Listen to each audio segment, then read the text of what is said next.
आपल्याला सर्वांना श्री गुरुकृपा प्राप्त व्हावी यासाठी ही पायवारी. कारण श्री गुरुच्या प्राप्तीतून भगवंताची प्राप्ती होणं हे महत्भाग्याचं लक्षण आहे. आणि तो भगवान पंढरीनाथ पंढरी या क्षेत्रामध्ये राहतोय, उभारलेला आहे. खरं सांगायचं तर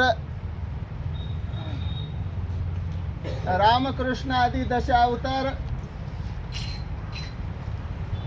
हे अवतार कार्य पूर्ण झाल्यानंतर समाप्त झाले. परंतु पंढरीच्या पांडुरंगानं जेव्हा विटेवर हा अवतार धारण केला त्यावेळेस पासून तो पंढरपुरामध्ये आपल्या अनन्य भावानं येणाऱ्या भाविकांसाठी तटस्थ उभा आहे. वाट पाहे उभा भेटीची आवडी.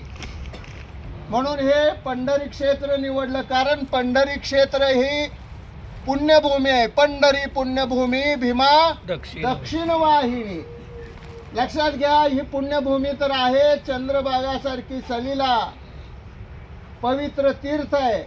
म्हणून तर म्हटलंय ना, ऐशी चंद्रभागा ऐसे भीमा तीर ऐसा विटेवरी देव कोठे. जगात कुठंच असं भगवंत भेटणार नाही जो आपल्याला उराउरी भेटेल.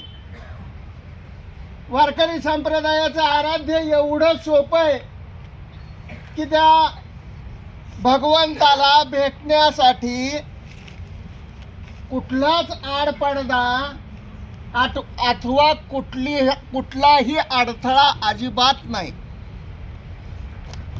फक्त ह्या मोहमायेच्या भवसागरातून तरुण जाणं आवश्यक आहे, एवढाच अडथळा आहे. आणि तो अडथळा काही बारका नाही.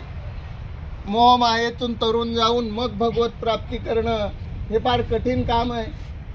मग ते कठीण काम सोपं कसं करायचं, तर या ठिकाणी ह्या वासुदेवाच्या माध्यमातून आपल्याला सांगितलंय की वासुदेव स्मरण तुटती जन्म मरण. हे भवबंधन तोडण्याचं काम आहे. आणि हे भवबंधन तुटलं म्हणजे भगवत भेटी आहे. आणि ह्या भगवत भेटीसाठी आपण पंढरीच्या लागे वाटे. सखा भेटे विठ्ठल. सखा हा शब्द कशासाठी वापरलाय?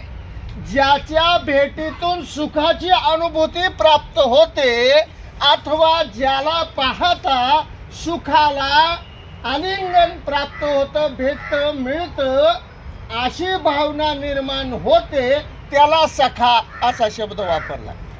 आपण एखादा सखा शब्द कशासाठी वापरतो?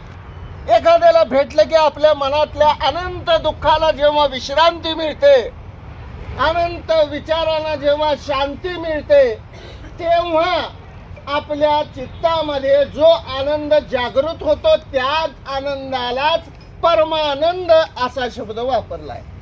म्हणून या परमानंदाच्या प्राप्तीसाठी वासुदेवाचं म्हणजे श्रीकृष्ण परमात्म्याचं म्हणजे प्रभू रामाचं म्हणजे पांडुरंगाचं स्मरण अत्यंत आवश्यक आहे.